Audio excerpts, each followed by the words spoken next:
안녕하세요. 만나서 반갑습니다. 여러분들과 같이 중급 한국사 강의를 진행하게 될 김영준입니다. 우리가 지난 시간에는요, 1945년 8월 15일 날 해방 이후에 전개됐던 여러 가지 상황에 대해서 이야기를 다뤄봤죠. 그러면서 통합정부를 수립하기 위해서 노력이 있었지만 이게 잘 안되고 점점 분단의 길로 나가는 그런 안타까운 모습을 보게 됐습니다. 오늘은 결국 분단으로 나갑니다. 분단으로 나가면서 현재 이 모습, 즉 남쪽에는 대한민국 정부가 공식적으로 수립이 되고요, 북쪽에는 북한이 공식적으로 수립이 돼요. 그 모습이 어떻게 완성되었는지 그 과정을 살펴볼 거고요. 그 다음에 남북 분단이 일어난 지 얼마 안 돼가지고 진짜 우리 민족에 있어서 굉장히 비극적인 사건인 한국전쟁이 발생을 하죠. 그래서 이 한국전쟁에 대한 이야기까지 같이 다루도록 하겠습니다.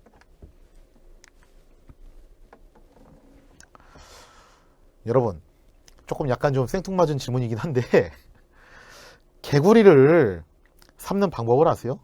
약간 좀 엽기적인 얘기죠, 그죠? 개구리를 삶다니. 개구리를 만약에 뜨거운 물에다 집어넣으면 개구리가 어떻게 할까요?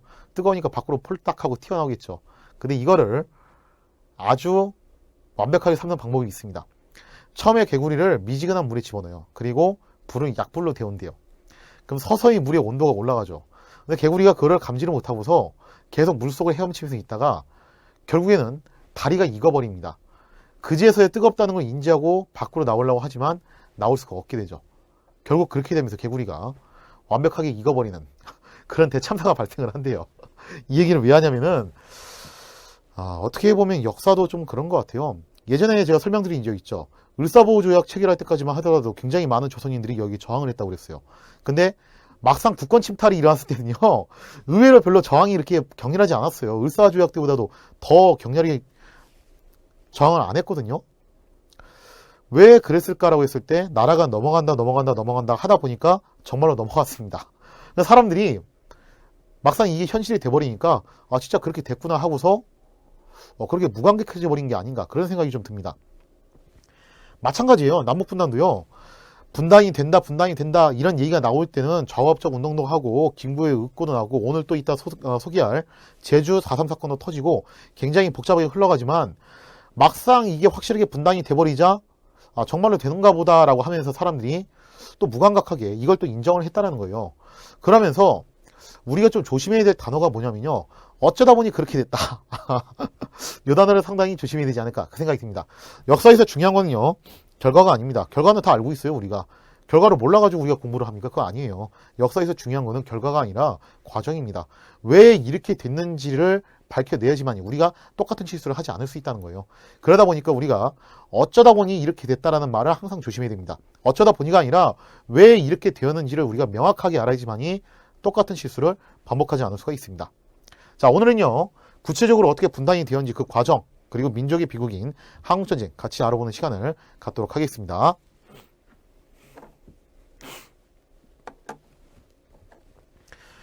일단 남한에서만 이제 단독으로 총선이 치러진다는 소식이 터지면서 벌어졌던 사건이 있어요. 즉 5.10 총선 이전에 일어났던 사건입니다. 1948년 4월 3일 날에 일어났던 제주 4.3 사건이라는 엄청난 비극적인 사건이 발생을 해요. 어떤 면에서 보면 이거는 한국전쟁의 축소판이라고 봐도 좋아요. 제주도가 좀 외딴 그 동떨어진 섬이죠. 이미 한반도 내에서는 미군정이 남로당을 철저하게 탄압하는 그런 분위기였고, 또 특히 우파의 그 테러 단체들이 계속해서 좌파들을 향해서 테러를 가했기 때문에 이 좌파 세력들이 주로 어느 쪽으로 도망을 왔냐면은 제주도 쪽으로 도망을 왔습니다. 자, 그러면서 이 제주도 쪽에서 단독정부 수립에 대한 반대를 결의하면서 미군 철수를 주장하기 시작하는 거예요. 그러면서 이 좌파들이 결국 무장 봉기를 일으킵니다. 이게 제주 4.3 사건의 시작이에요. 야, 보니까 지금 남한에서만 단독으로 총선을 한다더라. 이거 막아야 되는 거 아니냐? 통합된 정부를 만들려면 이거 막아야 된다라고 하면서 좌파들이 무장 봉기를 개시를 하면서 면사무소나 경찰서나 이런 곳을 습격을 하는 거예요. 시작은 이렇게 시작된 게 맞아요. 근데 이거를 진압하는 과정 속에서 너무 많은 민간인들이 희생을 당했습니다. 당시 제주도 인구의 거의 4명 중 1명꼴로 죽었다고 그래요. 그러니까 이 진압을 하기 위해서 왔던 군대가, 군경이 좌파들을 이제 철저하게 색출을 해내서 좌파들만 잡았어야 했는데 이게 좀 찾기가 만만치 않아, 자기들이 보니까. 그러니까 조금이라도 의심이 가면은 다 죽이기 시작하는 겁니다. 이게 제주 4.3 사건이에요. 이거는 4월 3일날 그 하루 만에 일어났던 게 아니라 몇 달에 걸쳐서 이 학살극, 진짜 제노사이드라고 불릴 정도의 학살극이 진행이 되는 그런 비극적인 결말로 나오게 되죠. 결과적으로 좌파 세력의 무장 봉기는 진압이 됐지만 이 사건이 너무 컸기 때문에 제주도에 배정된 3개의 선거구 중에서 2개가 무효가 되어버려요. 이 2개가 결국 선거를 제대로 못 치르고 1개만 온전히 당선이 됩니다. 자, 그래서 1949년에 결국 재선이 실시가 돼서 나머지 2석을 채우는 그런 수순을 밟게 되죠.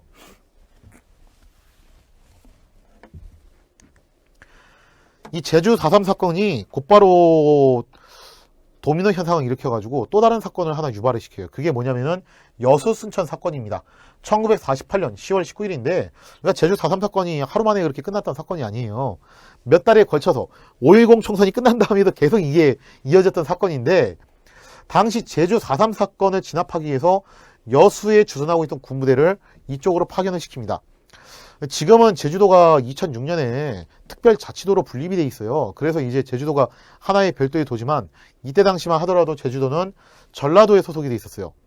그러다 보니까 여수에 있는 군부대가 여기서 반발을 일으킵니다. 아니 뭐야, 그럼 같은 전라도민인데 같은 도민을 공격하라는 거야? 그리고 우리 중에서는 실제로 제주도에 고향인 사람도 있는데 그럼 같은 그 국민을 진압하라고? 아, 이건 좀 그렇지 않냐? 그러면서 여기에 대해서 거부감을 일으켜요. 그런데다가 그 여수 군부대 안에 있었던 좌파 세력이 또 이거를 이용해서 선동을 합니다. 이건 정부가 잘못한 거 아니냐? 우리가 여기에 대해서 반기를 들어야 된다. 자, 그러면서 여수 군부대가 결국 무장 폭동을 일으키면서 이게 순천까지 파급이 됩니다. 당연히 정부군이 이걸 진압을 했겠죠. 결과적으로 진압을 했는데 그 자녀 세력들이 어느 쪽으로 도망가냐면은 지리산 쪽으로 도망을 치면서 여기서 게릴라, 흔히 우리가 빨치산이라고 하죠. 요 활동으로 전환을 하게 되고요. 자, 이 사건을 계기로 중요한 변화가 일어나는데 그게 뭐냐면은 군 내부에서 숙군 작업이 일어납니다. 봐라, 좌파 세력들이 폭동을 일으켰다. 그러니까 군 내부에도 좌파들을 철저하게 어떻게 된다? 철저하게 제거를 해야 된다. 당시 이제 한국군이 크게 2개 세력이에요. 하나는 독립군이었던 사람들 그리고 하나는 일본군 출신들, 크게 2개 세력을 나눠져 있는데 크게 보면 2개지만 이게 인원 비율로 따지면 2대1 비율이에요. 일본군 출신이 2고 독립군 출신이 1이었어요. 아무래도 독립군 출신은 소규모일 수밖에 없죠. 근데 그 독립군 내에서도 좌파 출신이냐 우파 출신이냐로 또 갈라집니다. 여기서 이제 했던 게 뭐냐면은 좌파 출신 세력의 독립군들을 전부 숙청하는 거예요. 따지고 보면 대부분이 다 독립군 쪽에서 좌파 계열이 있었거든요. 자, 그러면서 실질적으로 이 숙군 작업이 발생을 하면서 군 내부는 누구를 중심으로 운영이 될 수밖에 없냐면은 친일파 출신, 옛날 일본 육사 나왔던 사람들, 관동군으로 활동했던 사람들, 그 사람들 중심으로 군대가 운영이 될 수밖에 없게 됩니다. 독립군 출신은 상당 부분이 여기서 숙청을 당하고 지청천, 이범석 이런 사람들을 비롯한 소수의 우파 계열의 독립군만 간신히 잔존한 거예요.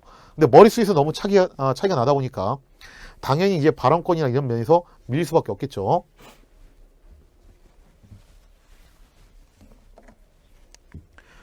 이러한 나비 효과에도 불구하고 결국 분단은 계속해서 착착 진행이 됩니다.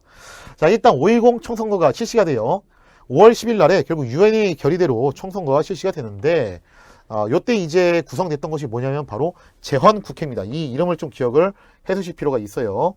왜 재헌국회라고 하냐면은 이 국회의 가장 첫 번째 목표가 뭐였냐면은 헌법을 만드는 거예요. 그래서 재헌국회라고 부르고요.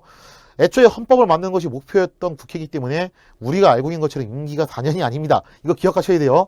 재헌국회는 임기가 몇 년이었다? 2년이었다. 그거 꼭 기억해 두시고요.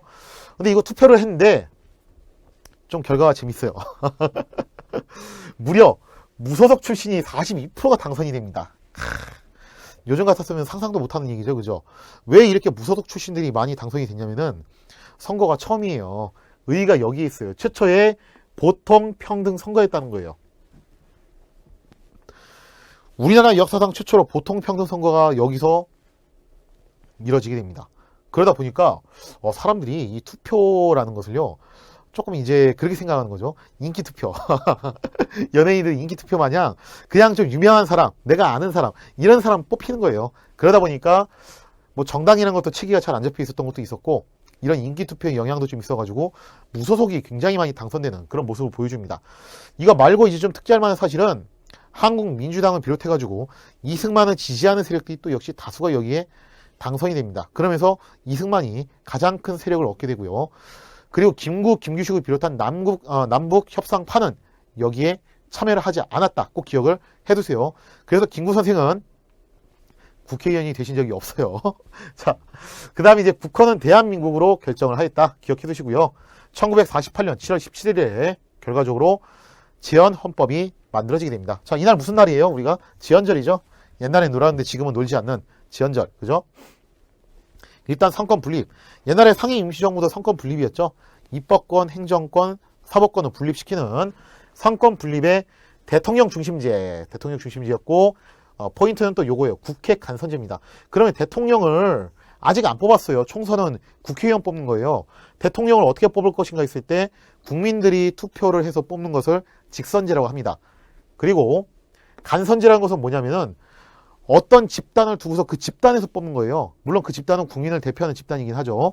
근데 국회 간선제라는 것은 국회의원들이 누구를 뽑는다? 대통령을 뽑는다. 근데 제가 얘기했었죠. 어느 쪽 지지 세력이 많이 당선됐다고 그랬죠? 국회의원에서. 이승만을 지지하는 세력이 많이 당선됐다고 그랬죠. 그럼 대통령 누가 되겠습니까? 바로 이승만이 당선이 되는 거예요. 자, 그러면서 이제 법률을 이제 제정을 하게 되는데 헌법 만들고 이제 조금 이따 설명하게 될 반민족 행위 처벌법을 제정을 하게 되고 농지개혁법을 제정하게 됩니다. 그러면서 공식적으로 정부가 수립이 됐는데 유엔 총회에서 한반도 내에 수립된 유일한 합법정부로 승인을 받으면서 1948년 8월 15일 일부러 날짜를 깔맞춤했어요. 자, 그러면서 대한민국 정부가 공식적으로 수립이 됩니다. 대통령 이승만, 부통령 이시영도 많이 들어봤죠, 그죠? 독립운동 파트에서 꽤 여러 번 등장했던 분이에요. 특히 동생이었던 이회영과 함께 신흥 무관학교를 만들었던 바로 그 이시영이 이분입니다. 자, 이렇게 해가지고 대한민국 정부가 공식적으로 수립이 됩니다. 뒷이야기. 결국 이제 남북협상을 추진하면서 끝까지 참여 안 했던 김구 선생은 대한민국 정부가 공식적으로 수립되고 난 다음에 육군 소위 안두희라는 사람에 의해서 암살을 당해요. 안두희가 무슨 목적으로 왜 죽였냐. 일개 소위가 독자적으로 하진 않았을 것이고 배우가 있을 것인데 그 배우가 누구냐에 대해서는 끝까지 입을 열지 않았습니다. 그리고 그 비밀을 간직한 채 안두희는 세상을 떠났죠. 배우가 누구였는지는 모르겠는데 여러분들이 알아서 상상을 하세요. 아무튼 김구 선생은 마지막까지 통일정부를 수립하기 위해서 노력하다가 결국 이렇게 세상을 뜨게 됩니다. 여원영 선생 그랬고 김구 선생 그랬고 이렇게 한 명씩 시대의 풍운아들이 역사의 저편으로 사라지고 있죠.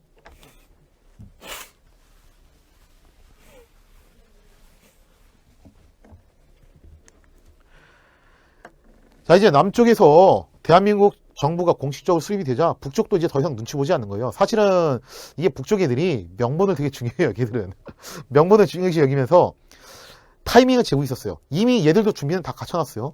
그냥 바로 선포하면 끝나는 겁니다. 근데 그 선포 시기를 늦추고 있었어요. 명분은 이렇게 잡은 거예요. 우리는 김규식 선생과 남북협상을 추진하면서 통일정부를 수립하려고 노력을 했었다. 그래서 5.10 총선에도 참석하지 않았고 김규식 선생을 비롯한 남북협상파도 그러지 않았냐. 그런데 이승만은 이시한 남조선 애들이 먼저 치사하게 5.10 총선을 밀어붙여서 달성을 했고 먼저 8월 15일 날에 대한민국 정부를 수립했다.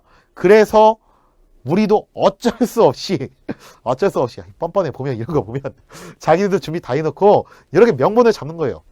어쩔 수 없이 한 거다라고 하면서 출범을 합니다. 근데 이미 그 모체가 되는 단체가 있었어요. 그게 뭐였냐면 지난 시간에 잠깐 언급을 했던 북조선 임시인민위원회였죠. 김일성을 위원장으로 선출을 하면서 토지개혁 그리고 친일파 처단을 이미 실시를 했다라고 그랬어요.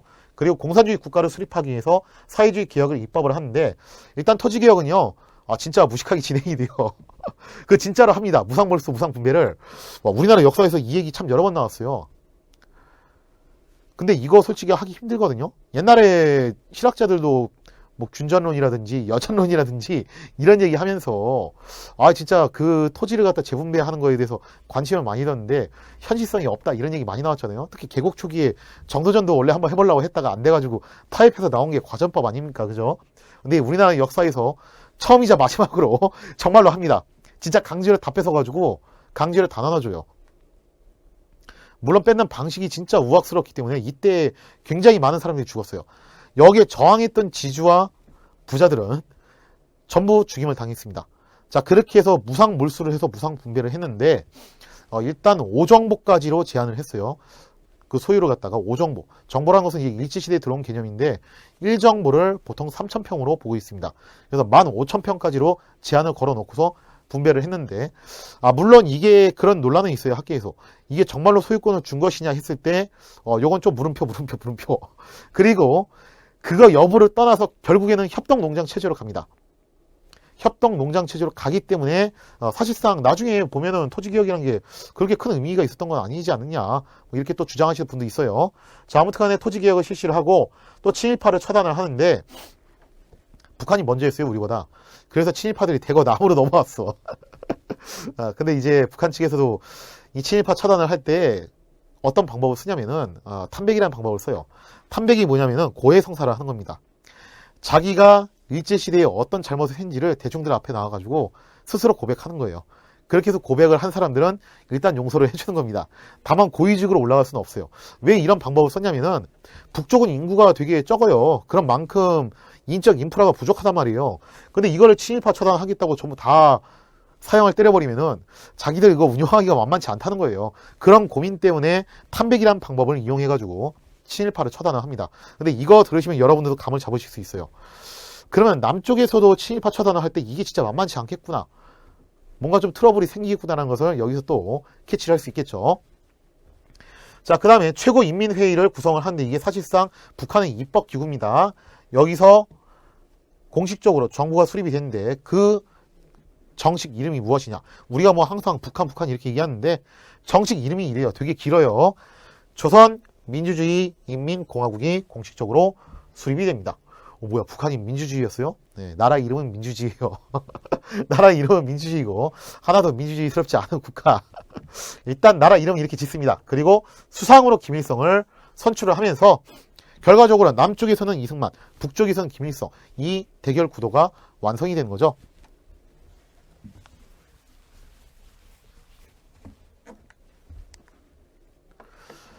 일단 뭐 분단이 돼서 이렇게 된 것은 좀 이제 안타까운 일이긴 한데 어쨌든 간에 대한민국 정부가 공식적으로 출범을 하면서 첫 스타트를 시작을 했습니다. 그러다 보니까 당연히 그동안 밀어놨던 해결 과제들이 있죠. 그죠? 그 과제들이 뭐였냐면은 친일파 처단이에요. 예전에 좌우합작 때부터 꾸준히 제기됐던 건데 그동안 미뤄왔던 거예요. 그러다가 그때 우파도 그 얘기했잖아요. 일단 정부 수립하고 나서 하자.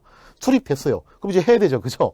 그래서 친일파 처단에 대한 요구가 증대가 되면서 친일청산을 실시를 합니다. 대한민국 정부가 1948년 8월에 수립이 됐고 9월 달부터 이제 실시가 되는 거죠. 재헌헌법에서 반민족 행위자를 소급 처벌할 그런 특별법이 제정이 됐는데 자, 여기서 소급 처벌이라는 건 뭐냐면은 약간 법정 용어예요. 이거를 불소급의 원칙이라고 합니다. 자, 불소급의 원칙은 이런 식으로 가는 거예요. 예를 들어서 1948년 12월까지는 무단횡단 하면은 벌금 10만 원이었어요. 예를 들어서 그렇게 했다고 쳐봐요. 그런데 1948년 12월까지 그랬는데 49년에 법이 새로 발령이 됐습니다.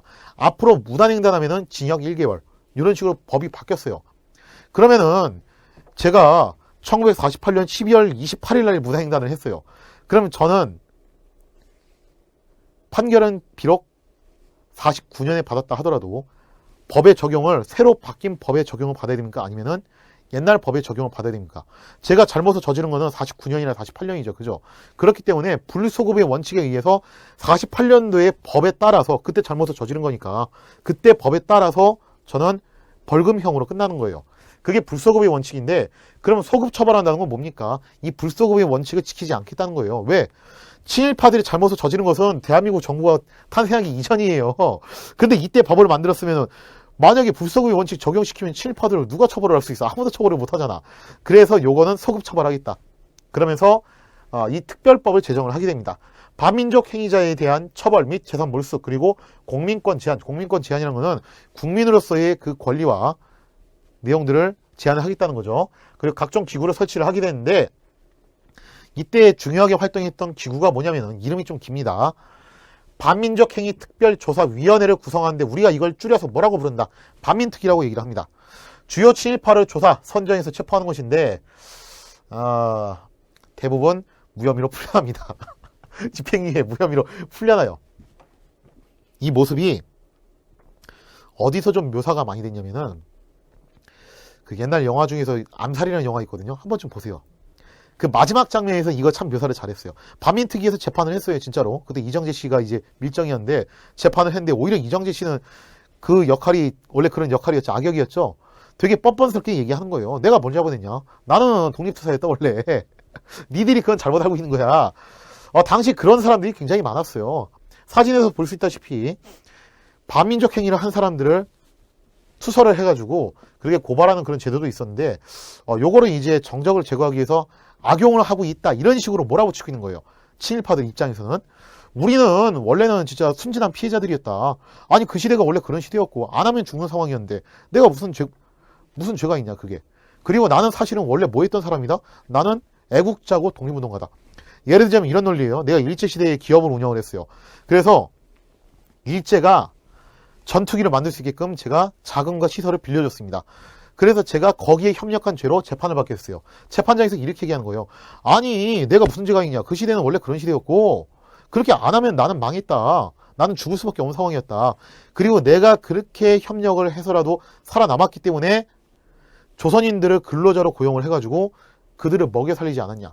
내 덕분에 먹고 산 조선인이 한둘이 아닌데 그럼 난 오히려 애국자가 아니냐. 이런 식으로 되받아치는 사람들이 상당히 많았다는 거예요. 자, 그러면서 이게 좀 난항을 겪게 됩니다. 자, 그러다가 결과적으로 어떤 사건이 발생을 하냐면은 국회 불합치 사건, 그리고 반민특위 습격 사건이 발생을 해요. 이제 궁지에 몰렸던 특히 이제 친일파 출신의 우파들이 제가 지난 시간에 얘기했죠. 이 사람들이 방공투사를 전환했다고요. 이들이 여기서 이런 좀 악질적인 행동을 해요. 특히 노덕술, 김창룡 이런 사람들이 어떤 일을 꾸미냐면 이런 얘기를 합니다. 지금 친일파를 처단하자라고 주장하는 사람들은 다 뭐다? 다 빨갱이다. 논리가 이런 논리예요. 당시 대한민국이 처음 정부가 수립돼서 당시에 경찰들 상당수는요. 일제시대의 경찰 경험이 있었던 사람들이에요. 그럼 이거 친일파잖아. 얘들 다 처리하면은 경찰 여기 어떻게 된다? 구멍이 뚫린다. 군인도 마찬가지 않아요? 제가 좀 전에 설명드렸죠? 수군 작업하면서 일본군 출신들이 굉장히 많다는 거예요. 얘들 다 청산해버리면 어떻게 된다? 국방위에 구멍 뚫리는 거 아니냐? 이거는 누구의 의도대로 놀아나는 것이다. 이거는 북한의 의도대로 놀아나는 것이 아니냐? 이거 누가 주장하는 거다? 북한이 주장하는 거다. 즉 북한 김일성의 지령을 바꾸서 우리 반공투사들을 친일파로 몰아서 처단하려는 그런 흉악한 음모가 아니냐라고 하면서 국회 불합치 사건이라는 거 만들어요. 이거 조직하자라고 주장했던 국회의원들이 뭐다? 김일성의 불합치, 간첩이다라고 하면서 몰아붙이기 시작합니다. 그리고 역으로 이거는 특별조사위원회예요. 이거는 특수집단이에요. 근데 이 특수집단을 경찰들이 습격을 해서 체포를 하고 해산을 시켜버립니다. 자, 이렇게 반민특위 습격 사건으로 결국 활동에 제약을 걸리게 되고요. 상황이 이렇게 돌아가니까 이승만은 내심 이걸 원했어요. 왜냐면 자기를 지지해주는 사람들이 한국민주당부터 시작해가지고 따지고 보면 다 친일파 쪽 그쪽 세력이거든요. 그래서 이승만 정부가 소극적인 태도뿐만 아니라 비협조로 친일파에 대한 공소시효를 축소시켜버립니다. 야 그냥 이쯤 해 이쯤 해. 덮어도 그냥. 이거 다 처리하면 나중에 나라 어떻게 돌리려고. 그냥 적당히 해두자. 좋은 게 좋은 거야. 자 이렇게 되면서 결과적으로 반민특위는 해체가 되고 우리나라의 친일 청산은 실패로 돌아가게 됩니다. 그러니까 우리가 북한의 사례를 놓고 볼 수 있다시피 완벽하게 친일 청산하기가 만만치가 않아요. 우리가 특히 그 프랑스의 대독숙청도 굉장히 모험적인 사례라고 얘기를 하는데 그 대독숙청을 하나하나 그렇게 뜯어가지고 보면은 그것도 좀 난잡하거든요, 내용이. 정작 프랑스 사람들은 자랑크게 생각을 안 해요. 그 대독숙청에 대해서 공평하지 못했다라고 봅니다. 근데 우리나라에서는 워낙에 이렇게 흐지부지 가다 보니까 그 대독숙청마저도 너무 그게 이상적으로 FM적으로 보이는 거예요. 하다못해 북한에서 했던 친일파 처단도 이상적으로 보이는 겁니다. 근데 가만 보면은 프랑스의 대독숙청이나 북한에서 했던 친일파 처단이나 다들 완벽하진 못했어요. 그래서 친일파 처단이라는 것이 완벽하게 시행되기는 어려운 사건입니다. 더군다나 1년도 아니고 36년이에요. 36년을 그리고 어떻게 그렇게 일일이 찾아서 처단을 하겠습니까? 각자 사연도 복잡하고 사정도 많았을 것이고 얽히고 섞인 문제가 굉장히 많았을 건데, 그죠? 그런 점에서는 어느 정도 이승만 정부가 했던 말도 뭐 일리는 있어요. 그런데 중요한 건 이겁니다. 그래도 아무리 그래도 그렇지 악질적인 애들은 좀 잡아서 처리를 했어야 될 거 아니야. 누가 봐도 얘는 진짜 확실하다. 그런 사람들은 처벌했어야 했는데 그렇지 못했다는 겁니다. 오히려 그 사람들이 목에 힘을 주고서 핏대를 세우고서 나와가지고 뻔뻔하게 나는 잘못한 게 없다. 심지어 이런 일도 있었어요. 예전에 그 원래는 독립운동가 기회됐지만 변절한 사람들, 대표적으로 최남선, 그죠? 이광수, 이 두 사람이 참 이제 정반대의 행보를 보여주는데, 최남선은 법정에 끌려왔을 때 이 사람은 눈물을 흘리면서 참여를 합니다. 내가 정말로 잘못했다. 내 죄가 중하니까 나를 사형에 처해달라. 그리고 나를 본보기로 삼아가지고 다시는 이런 사람이 나타나지 않도록 그렇게 경종을 울렸으면 좋겠다. 라고 이렇게 소수의 반성을 한 사람이 있었는가 하면은 대다수의 당시 친일파들은 이광수처럼 뻔뻔스럽게 행동을 했어요. 이광수 뭐라고 했는 줄 아세요? 뭐라고 했냐면 법정에 와가지고 나는 억울하다. 나는 이게 애국인 줄 알았다. 이게 조선 민중을 위한 일인 줄 알았다. 설마 일제가 나는 망할 줄 몰랐다. 그래서 일제에 협력해서 차라리 일본과 하나가 되는 것이 그게 국가와 민족을 위한 일인 거라고 나는 그렇게 생각했었다. 이렇게 주장을 했다는 겁니다. 이 사람이 과연 정말로 친일파냐 아니냐 알아보는 방법은 간단해요. 8월 15일 날 해방이 됐을 때 집 밖으로 못 나온 사람들은 확실하게 친일파입니다. 그런 사람들은 정확하게 처벌을 했어야 됐어요. 그래야지만이 정의가 서는 거죠. 근데 그거를 덮어놓고 넘어가는 바람에 대한민국 이후의 역사가 상당히 순탄치 못하게 흘러가는 면이 꽤 있어요.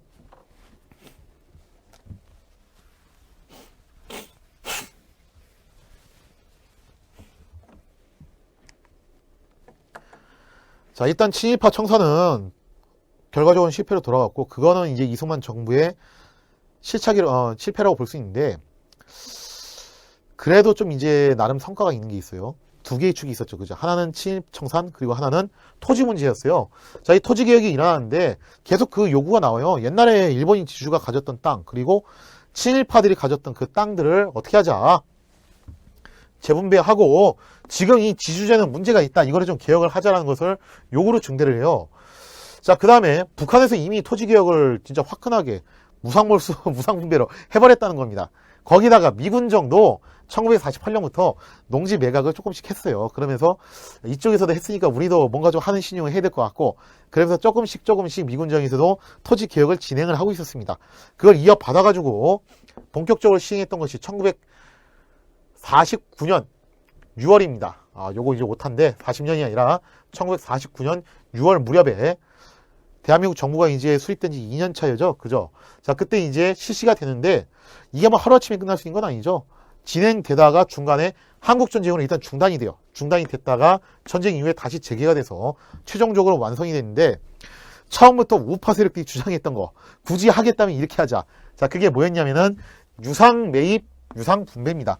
돈을 주고서 산 다음에 돈을 받고서 분배를 하자. 근데 문제가 있어요.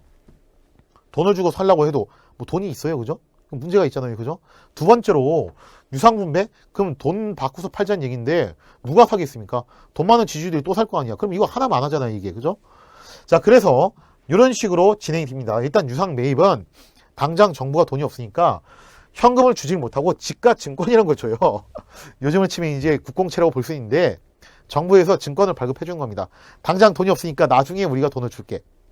이게 문제가 생겨요. 지가 증권 받았어. 근데 뭐가 일어났어요? 얼마 후에 한국전쟁이 터졌어요.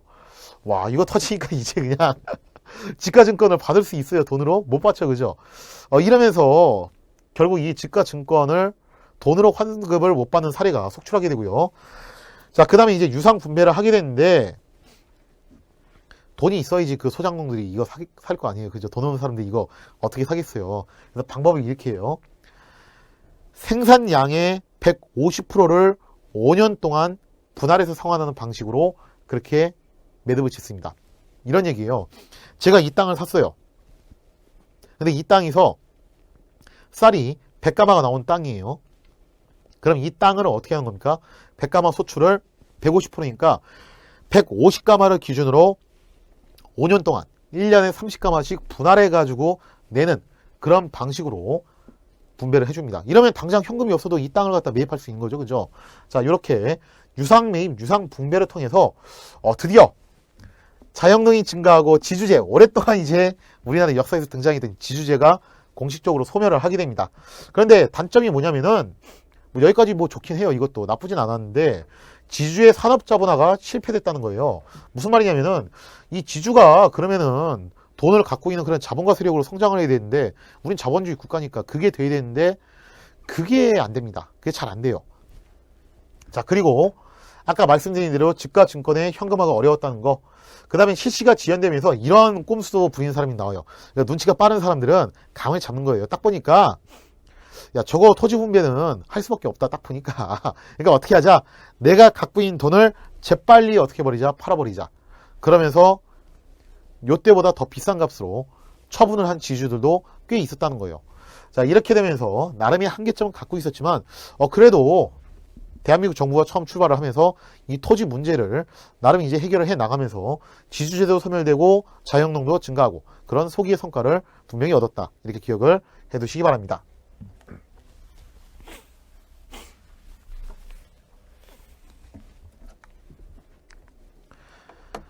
자, 이제 한국전쟁 그쪽 파트로 넘어가겠습니다. 이건 이제 한국전쟁이라고도 하고 6.25 전쟁이라고도 얘기를 해요. 뭐 이제 같은 표현이니까 여러분들이 둘 다 이제 같이 그렇게 알아두시고요. 국제정세를 놓고 보시면은 지난 시간에 설명드린 대로 트루먼 독트린이 선포가 되면서 결국 미소 냉전 체제가 발생을 해요. 그 다음에 또 되게 쇼킹한 사건. 중국이 공산화에 성공을 해버립니다. 이게 진짜 당시 미국 입장으로서는 굉장히 난감한 사건이거든요. 장기성이 이끄는 중국 국민당 정부가 최종적으로 패배를 하면서 어느 쪽으로 도망가냐면은 바로 대만 쪽으로 도망을 가버립니다. 거기에 이제 망명 정부를 세우는 거고, 중국 그 넓은 본토를 누가 차지하냐면은 모택동이 이끌고 있는 중국 공산당이 여기를 차지를 하게 돼요. 이게 당시 미국 입장에서는 굉장히 긴장되는 상황이었다는 거예요. 자, 그러면서 이 상황 속에서 미군이 어떤 걸 선포를 하냐면은 에치슨 선언이라는 걸 해요. 이거 굉장히 중요한 사건인데, 당시 이제 미국의 국무장관이었던 에치슨이 이런 얘기를 합니다. 우리가 극동 방위선, 즉 한국, 일본 요 일대의 방위선을 이렇게 설정하겠다고 하면서 이 라인을 걷게 됐는데, 자, 잘 보세요. 여기가 일본이에요. 그리고 여기가 한국입니다. 이쪽이 한국이고 이게 대만이에요. 그리고 여기가 필리핀이고 여기가 일본이에요. 근데 선이 어디에 그어져 있어요? 빨간 선이 요 사이에 그어져 있죠. 미국이 여기까지만 우리가 방어선을 설정하겠다라고 이렇게 발표를 해요. 이게 무슨 소리야? 그러면은 일본하고 필리핀은 확실히 방어를 하고 한반도하고 대만은 포기하겠다는 얘기 아니야. 진짜 이것 때문에 결국 사단이 발생하는데, 사실 에치슨이 무슨 생각으로 이런 얘기를 했냐면은 원래는 포기하겠다는 뜻이 아니었어요. 이게 원래는 이런 의도였습니다. 당시 미소 냉전이 격화되면서 유럽 쪽에서도 소련의 남하를 막을 필요가 있었어요. 특히 터키하고 그리스를 연결하는 그 지점에서 소련의 남하를 막을 필요가 있었는데, 그쪽을 좀 우선시하다 보니까 아무래도 이 극동 방위선은 좀 수세적으로 갈 수밖에 없습니다. 뭐 미국이라고 해서 양쪽을 다 할 수는 없잖아요. 그죠? 한쪽은 방어적으로 가는 거고 한쪽은 공격적으로 가자. 그래서 그리스 터키 쪽을 공격적으로 가고 한국 대만 쪽은 방어적으로 가자라는 거예요. 자, 그렇게 하면서 방어선을 그었는데, 원래 의도는 뭐였냐면은 솔직히 뭐 한반도고 대만은 얼마 그렇게 면적이 되지 않은 땅이니까 미국의 공군 전력으로도 충분히 커버할 수 있다. 그렇기 때문에 미국의 육군 전력이 어디까지만 가드를 치겠다. 바로 필리핀과 일본까지만 방어를 하고 한국하고 대만은 공군 해군 전력으로 커버를 하겠다. 그런 얘기였어요. 원래는 그런 얘기였는데 이거를 북한의 김일성이 오판을 합니다. 오해를 해버려요. 뭐야, 방어선을 저렇게 그었다고? 그러면은 우리가 만약에 남쪽으로 쳐들어간다 하더라도 미국이 개입을 안 한다는 거네? 이런 오해가 생기면서 한국전쟁이 빌미를 제공을 해버립니다. 자, 그리고 난 다음에 미국 입장에서도 주한미군을 철수를 시켜요. 이제 순차대로를 철수를 시키면서, 야, 우리가 저쪽 서방 전선에서 급하다. 저쪽으로 좀 병력을 뺄게. 이 상황 역시 북한 김일성에게 희망을 심어줬죠. 야, 미군 빠지고 있다. 우리가 만약에 남쪽으로 내려가면은 미군이 이거 개입하지 않겠다는 의사 아닐까? 자, 그리고 중국과 소련이 여기서 또 바람을 집어넣습니다. 야, 우리가 도와줄게. 도와줄 테니까 한번 해봐봐. 자, 그러면서 결국 북한의 김일성이 초대형 사고를 쳐버리게 되죠. 그게 바로 한국 전쟁입니다.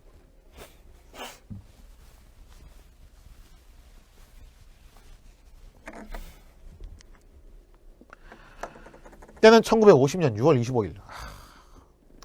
이때가 이제 주말이었는데 농번기예요. 그래서 국군 장병의 거의 한 3분의 1을 농사 도우라고 휴가를 보냈어요.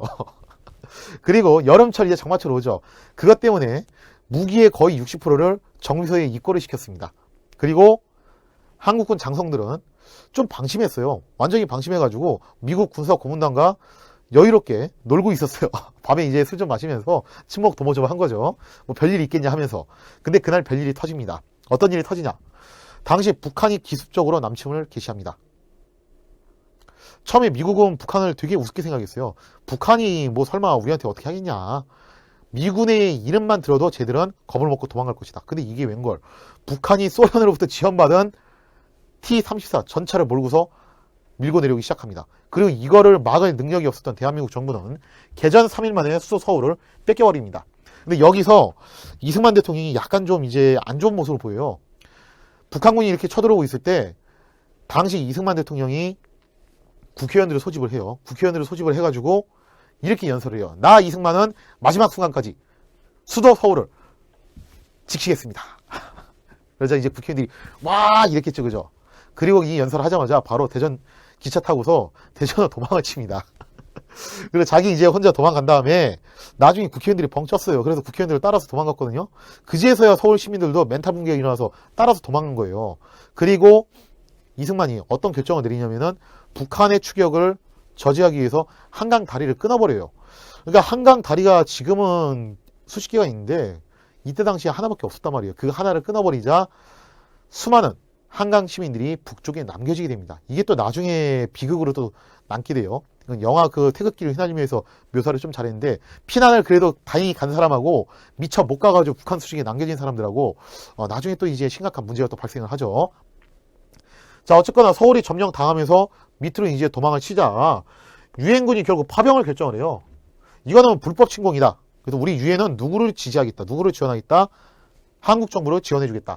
자, 그러면서 국군과 유엔군이 낙동강에서 방어선을 구축하는데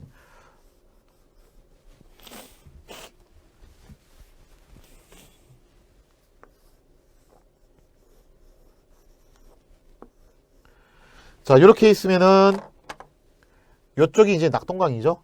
여기 일대까지 몰린 거예요. 그리고 북한은 여기까지 밀고 내려와서 이 한 뼘의 땅만 뺐으면은 자기들이 원하는 대로 적화 통일을 할 수 있습니다. 근데 여기서 이제 기적이 발생하죠. 어떤 기적이 발생하냐? 당시 유엔군을 이끌고 있었던 미국의 메가더 장군이 이렇게 쭉 돌아가지고 인천 쪽에 상륙을 해버립니다.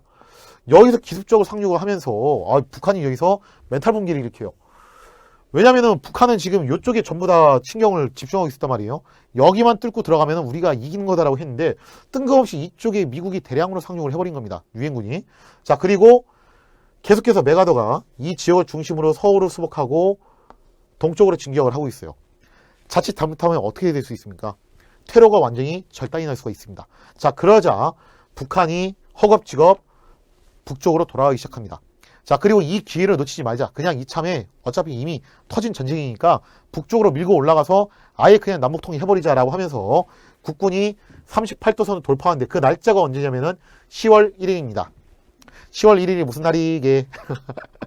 여기서 이제 미필자와 군필자의 차이가 나옵니다. 10월 1일은 바로 국군의 날이죠. 그죠? 국군의 날이고 참고로 공군의 창군 기념일이기도 해요. 자, 어쨌든 간에 이렇게 인천 상륙작전을 통해서 반격의 계기가 마련이 돼요. 자, 그래서 어디까지 밀고 올라가냐면은 여기까지 밀고 올라가요. 그래서 북한이 이제 이쪽에 갇혀버렸어요. 이제 조금만 더 힘을 쓰면은 남북 통일이 되는 건데 여기서 누가 개입을 하냐? 바로 중국군이 개입을 합니다. 이때 당시에는 이제 중공이라고 불렀습니다. 지금은 중국이라고 부르지만 이때 당시엔 중공이라고 불렀는데 중공군이 개입을 하면서 흥남 지역에서 철수작전을 펼쳐요. 이게 제2차 세계대전 딩게르크 철수작전에 방북해 하는 그런 엄청난 규모의 철수작전이었다고 그랬죠. 요거를 배경으로 나왔던 영화 국제시장. 그 첫 스타트 장면이 바로 이 장면이었죠. 자, 그리고 공산군이 다시 서울을 재함락합니다. 그리고 난 다음에 체제를 정비했던 국군과 유엔군이 반격을 가하게 되고 그러면서 38도선 부근에서 전선이 교착이 돼요. 서울은 수복한 상태에서. 그리고 여기서 서로 치고받고 싸우면서 한 뼘의 땅이라도 더 뺏으려고 전투가 발생하는데 그걸 우리가 고지전이라고 하죠. 또 이걸 배경으로 나온 영화, 그게 고지전이죠. 아, 참 이거 한국전쟁 배경으로 영화 진짜 많이 나왔어, 보면. 자, 이렇게 전쟁이 이제 결국 결착이 나지 않고 장기화의 조짐을 보이는데, 아, 이건 좀 아닌 것 같다라고 하면서 양측이 휴전회담에 돌입이 됩니다.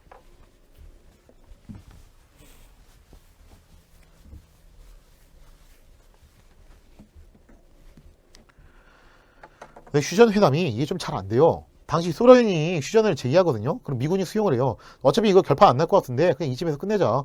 사실 뭐 우리한테 급한 거는 이쪽이 아니라 원래는 서쪽 아니었냐. 그러니까 진짜 싸움은 서쪽에서 하고 동쪽은 이쪽에서 끝내자. 자, 그러고서 소련이 휴전 제의를 하고 미국이 이걸 수용을 하는데, 여기서 뜨거운 감자가 됐던 게 뭐였냐면 바로 군사 분계선 설정이에요. 그러니까 우리가 흔히 말해서 휴전선이라고 불리는 그 선이죠.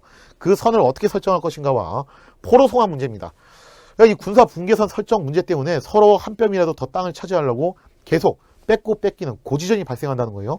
그 다음에 진짜 뜨거운 감자가 뭐였냐면 바로 이 포로 송환 문제였습니다.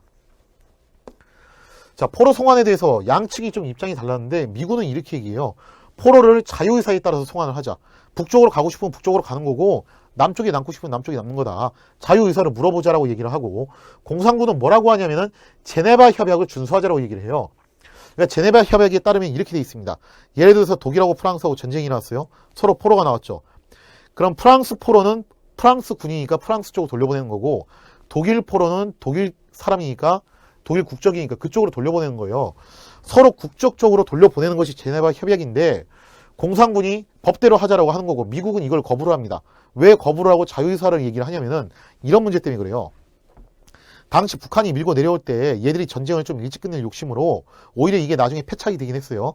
전쟁을 일찍 끝낼 욕심으로 남한에서 강제 징병을 해요. 그걸 이제 의영군이라는 이름으로 이제 징병을 하게 되는데, 이 사람들은 원래 남한 사람들이에요. 가족들이 다 남한에 있습니다. 사실은 별로 자기는 여기서 북한 측하고 같이 싸우고 싶은 생각이 없어. 근데 강제로 끌려와가지고 북한군의 군복을 입고서 투입이 됐다는 거죠. 그리고 나서 이들이 퇴각을 할 때 미처 퇴각하지 못하고 투항을 하거나 혹은 포로로 붙잡혀가지고 수용소에 수감이 되어 있습니다. 그리고 이들은 기대에 부풀어 있어요. 왜? 전쟁이 끝나면 우리는 집으로 돌아갈 수 있을 것이다. 그런데 여기서 문제가 생깁니다. 만약에 제네바 협약대로 하자면 어떻게 되는 겁니까? 북한군의 군복을 입고 있고 북한의 국적으로 일단 돼 있기 때문에 남한 출신의 이 사람들은 어쩔 수 없이 북한 쪽으로 가야 돼요. 북한 쪽에 누가 있어요? 가족도 없고 아는 것도 없고 고향도 없어요. 거기는 아무것도 없는 그 지역으로 자기는 끌려갈 처지예요. 이 점을 감안해서 미국이 뭘 주장하냐면, 이거는 좀 특수한 사례다. 내전이니까 자유의사대로 해야 되는 거 아니냐. 그에 비해서 공산 측은 아니다. 제네바 협약대로 하자. 법대로 하자. 왜? 한 명이라도 더 많은 포로를 이쪽으로 데리고 오려고. 그러면서 이 미군의 자유의사와 공산군의 제네바 협약 준수가 서로 팽팽하게 맞서게 됩니다. 자, 그런 과정 속에서 아주 쇼킹한 사건이 발생을 하는데, 그게 뭐냐면은 방공포로 석방 사건이에요. 사실 이 휴전회담이 뭐 1951년부터 진행이 됐는데 최종적으로 타결된 건 1953년이에요. 그러니까 뭔 휴전회담을 그렇게 오랫동안 해. 그 오랫동안 계속 이거 가지고 서로 싸웠다는 건데, 당시 이승만 정부는요 휴전회담을 반대를 합니다. 왜 반대를 했냐면은 이승만 대통령 입장에서는 좀 창피한 거야. 자기가 처음에 수도서울을 사수하겠다고 해놓고서 다리 끊어먹고 도망갔잖아. 그게. 그러니까 자기 이미지가 이게 너무 안 좋은 거예요.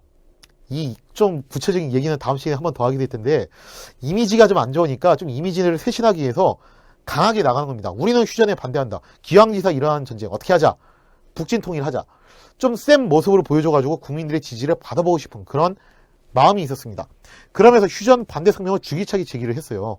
자, 그리고 미국에게 압박을 가하기 위해서 되게 쇼킹한 사건을 벌여요.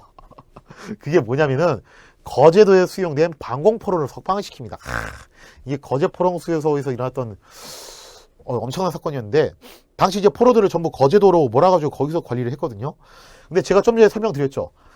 북한군 포로들 가운데에서는 두 개의 세력이 있었어요. 하나는 원래부터 북한에서 온 애들. 그리고 원래 남한 측 사람인데 강제 징집돼가지고 북한군의 군복을 입은 사람들. 그 중에서도 어느 쪽이 방공포로가 되냐면은 바로 남한 측에 있었던 사람들이 방공포로가 되는 겁니다. 우리는 공산당이 싫어 이러는 거예요. 북한군인데도 불구하고 원래 남한 측 사람이다 보니까 우리는 공산당이 싫어요. 우리는 북한으로 가고 싶지 않습니다라고 하면서 그 선언을 한 거예요. 그래서 이 사람들을 뭐라고 불렀냐면 반공포로라고 불렀고, 원래 북한 출신들을 뭐라고 불렀냐면은 친공포로라고 불렀습니다. 자, 그러면서 이승만이 나는 인도주의적인 차원에서 이 사람들 풀어주겠다라고 하면서 반공포로들을 자기 임의대로 이걸 풀어줘 버립니다. 그러니까 미국이 여기서 와 진짜 완전히 멘탈 붕괴에 빠져요. 이게 뭐 어떻게 된 거야 갑자기. 이승만 저거 진짜 막 나가네. 왜냐면 생각해보세요. 이 포로 문제는 되게 민감하거든요. 만약에 이승만이 이렇게 반공포로를 석방을 해버렸어요. 그럼 북한군의 포로 숫자가 줄어든 거잖아요. 그럼 결과적으로 북한이 돌려받을 수 있는 포로 숫자도 줄어들었다는 얘기예요. 그럼 북한이 여기서 가만히 있겠어요? 북한 측에는 미군 포로도 있다는 거예요. 미군 포로들한테 무슨 해코지를 할지 어떻게 알아 그거를. 그러니까 미국에서 여기서 당황해가지고 이승만한테 협상을 요청을 해요. 알았어. 너 원하는 게 뭐야? 네 원하는 대로 좀 할 테니까 좀 휴전 협상에 방해하지 말고 오케이 좀 해줘라. 좀 봐줘라 좀. 네가 원하는 거 내가 대신에 들어줄게. 딴 거 소원 말해봐봐. 소원을 말해봐. 자, 그래서 이제 여기서 이승만이 자기의 소원을 몇 가지 얘기를 하는데 그건 조금 이따 얘기를 하고, 어쨌거나 이제 휴전 협정이 최종적으로 타결이 됩니다. 1953년 7월 27일에 타결이 되는데 대표는 이렇게 돼 있어요. 대한민국은 이승만, 그 다음에 북측에서는 김일성, 중국에서는 당시 이제 사령관이었던 팽덕회, 그리고 유엔군 대표로 클라크가 오게 되는데, 이 회담장에서 이승만이 끝까지 서명을 거부를 합니다. 나는 처지일관 휴전 반대한다. 그래서 결국에는 대한민국을 제외한 그 상태에서 휴전 협정이 체결이 됩니다. 요게 또 이후에 굴곡을 남겨요. 이승만은 자신의 그 권력을 지키기 위해서, 자신의 이미지를 쇄신하기 위해서 이런 강한 모습을 보여줬어요. 그런데 이게 나중에 남북 관계에 있어서 걸림돌을 자꾸 작용을 합니다. 북한에서는 틈만 나면 뭐라고 얘기를 하냐면은 남조선 애들은 믿을 수가 없다. 왜 믿을 수가 없냐면 니들은 휴전협정에 서명 안 하지 않았냐. 그러니까 우리는 남조선하고는 대화를 하지 않겠다. 누구하고만 대화를 하겠다. 여기에 서명을 했던 미국하고 대화를 하겠다. 그러면서 북한의 전형적인 전략이라고 할 수 있는 통미봉남, 남한을 갖다가 봉쇄시키고 미국하고 통하겠다라는 그 전략에 어떻게 보면 하나의 그 빌미를 제공을 해주는 사건이 되죠. 자, 결과적으로 이제 한국전쟁이 끝이 났습니다. 끝이 나면서 굉장히 많은 일적, 문적 피해가 발생을 하죠. 세계 2차 대전에 버금가는 엄청난 피해를 입게 되고요. 요게 이승만의 소원이었어요. 한미 상호 방위 조약. 당시 이제 이 거제 포로 수용소 사건을 계기로 미국이 원하는 게 뭐냐라고 했을 때 이승만이 얘기해요. 미군이 철수하려고 했기 때문에 이런 사건이 일어난 거 아니냐. 그러니까 확실하게 미국이 우리를 보호해달라. 그러면서 한미 상호 방위 조약을 체결을 하게 되고, 이때부터 공식적으로 주한미군이 주둔하기로 합니다. 자, 그러면서 한미 관계의 동맹이 좀 더 공고해지는 그런 장점은 있었죠. 자, 그리고 미국의 경제적 지원도 약속을 받고요. 이제 문제점은 뭐냐면 남북 간의 분단이 확실하게 고착화되었다. 예전에는요, 남북이 갈라지긴 했어도 그렇게까지 감정적으로 철천지 원수는 아니었어요. 근데 이 사건을 통해서 이제 뭐가 된 겁니까? 서로 상종할 수 없는 철천지 원수 관계로 갈라서게 됐다는 거예요.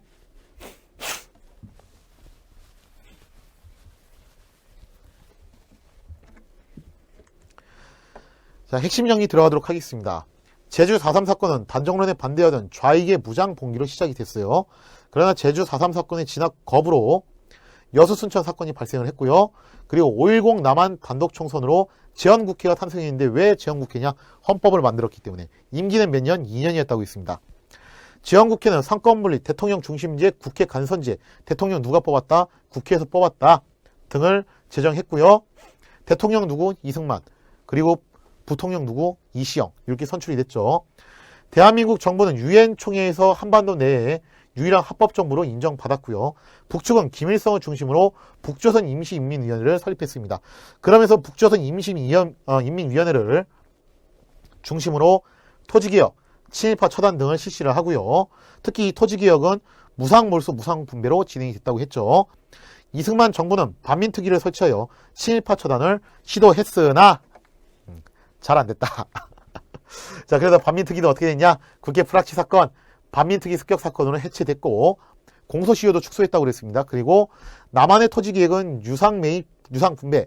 유상매입은 집과 증권을 발급해주는 방식이었고, 유상분배는 수확량의 150%를 3년간 상환하는 그런 방식이었고, 하나 더 얘기하자면은 북한은 소유 제한을 5정보로 뒀죠. 남한은 3정보로 뒀어요. 약 9,000평으로 뒀습니다. 소유 제한을 이렇게 뒀던 그 제도가 언제 또 거론이 된 적이 있었냐면 옛날에 박지원의 한전론 기억하시죠? 그죠? 그것도 같이 연계해서 기억해 두시면 좋겠습니다. 이승만 정부는 토지 매입 시 즉가정권을 발행했고요. 트루먼 독트린, 중국 공산화, 에치슨 선언을 배경으로 한국전쟁이 발생했습니다. 한국전쟁은 북한의 기습 남침 3일 만에 수도 서울이 함락되었고요. 국군은 메가더의 인천 상륙작전을 토대로 반격의 계기가 마련되었다. 그 다음에 중공군의 참전으로 전쟁은 38선 부근에서 고착되었고, 이승만은 휴전회담을 거부하고 거제도에 있는 방공포로를 석방하면서 미국에게 압력을 가했죠. 자, 그리고 휴전협정의 대가로 뭘 받아냈다?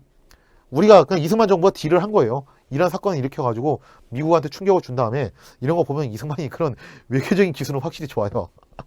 그러면서 휴전협정을 우리가 그냥 서명은 안 해도 무기는 해줄게. 대신에 확실하게 우리 지켜달라. 그리고 경제 지원 해달라. 주한미군 확실하게 주둔해달라. 이런 것들을 받아내게 됩니다. 본격적으로 실력 향상 문제 풀어보도록 하겠습니다. 1번. 다음 내용과 관련된 역사적 사실로 올바른 것을 고르시오. 오늘은 우리나라 초대 국회의 탄생에 대해 알아보는 시간을 갖도록 하겠습니다. 초대 국회, 전 국회 얘기하는 거네요. 그죠? 전체 의석이 200석인데 원래는 북측에 100석, 남측에 200석이에요. 그리고 남측 200석도 제주도에서 2석이 무효가 되는 바람에 1949년에 재선을 했다고 그랬죠. 제주 4.3 사건 때문에 그렇게 됐다고 했어요. 자, 이렇게 표를 놓고 보면은 누가 압도적으로 많이 당선이 됐다. 딱 봐도 무소속이 압도적으로 많이 당선을 하게 되고요. 그 다음에 또 당선이 많이 됐던 게 뭐냐면은 이승만의 지지 세력이라고 했어요. 보니까 여기에 대한독립촉성국민회가 있는데 이게 이승만을 지지하는 세력이었고, 또 한국민주당이 이승만의 정당은 아니었지만 역시 이승만을 지지했다고 그랬어요. 요때까지만 해도 지지를 해서 한 배를 탄 사이였습니다. 그리고 김구, 김규식을 비롯한 남북협상파는 요 총선에 가담을 하지 않았다. 이렇게 기억을 해두시기 바랍니다. 1번. 남북협상파가 대거 당선되었다. 아니죠. 가담 안 했다고 그랬어요. 2번. 주로 이승만의 지지 세력이 당선되었다. 그죠? 대한독립촉성국민회, 줄여서 독촉이라고 하는데 이 독촉과 한국국민당 등 이승만 지지 세력이 많이 당선이 되고요. 초대 국회의원의 임기는 4년이 아니라 2년이었습니다. 기억해 두시고, 이승만은 집권 여당으로 자유당을 창당한 거는 이거보다 더 이후의 이야기예요. 아니고 5.10 총선은 신분에 따라 실시된 차등선거가 아니라 우리나라 역사상 최초의 보통선거 그리고 평등선거였다. 기억을 해주시기 바랍니다. 1번의 답은 2번이 되겠습니다.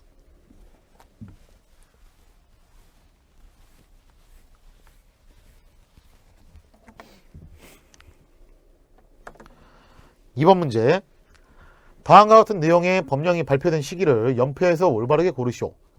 제1조. 일본 정부와 통모하여 한일 합병에 적극 협력한 자, 한국의 주권을 침해하는 조약 또는 문서에 조인한 자와 모의한 자는 사형 또는 무기징역에 처하고 그 재산과 유산의 전부 혹은 2분의 1 이상을 몰수한다.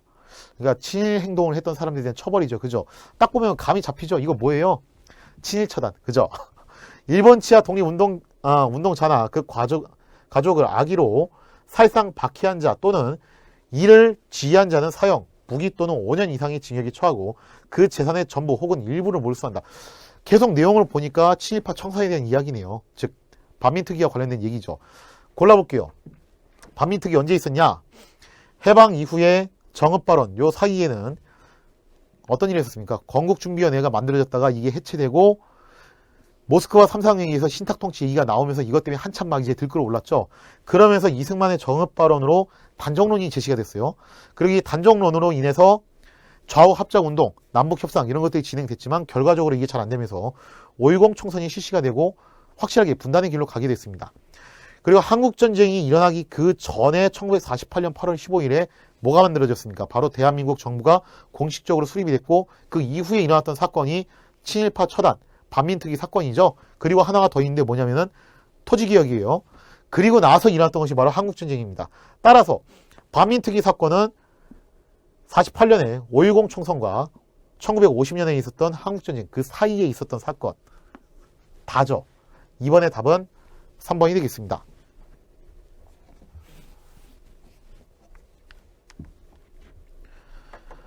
자, 그 다음에 3번 문제. 다음 선언의 결과로 일어나는 역사적 사실로 올바른 것을 고르시오. 미 국무부 장관의 에치슨이 나왔어요. 에치슨. 에치슨은 미국의 태평양 지역 방위선이 알류샨 열도, 일본 오키나와 필리핀을 연결하는 이른바 에치슨 라인이라고 발표했다. 이는 한반도가 미국의 방어선에서 빠짐으로써 한반도 전쟁에 미국이 개입하지 않겠다는 의미로 해석할 수 있는 여지가 있었다. 요것 때문에 북한의 김일성이 어떻게 보면 헛된 희망을 품고서 이런 비극적인 사건을 일으켰죠. 자, 그럼 이 선언의 결과로 일어난 역사적 사실로 올바른 거 한국전쟁이네요. 그죠? 골라볼게요. 1번 남한에서 유상맹 유상분배의 토지개혁이 실시되었다. 이거는 이 이전에 일어난 사건이죠. 아니고 북측은 북조선 임시인민위원회를 결성했다. 이것도 이 이전에 일어난 사건. 제주도에서 4.3 사건이 발생했다. 이것도 이전에 일어난 사건. 여수와 순천 일대의 군부대에서 군사반란이 일어났다. 이것도 이전에 일어났던 사건. 북한의 기습 남침으로 한국전쟁이 발발되었다. 요게 답이네요. 3번의 답은 5번이 되겠습니다.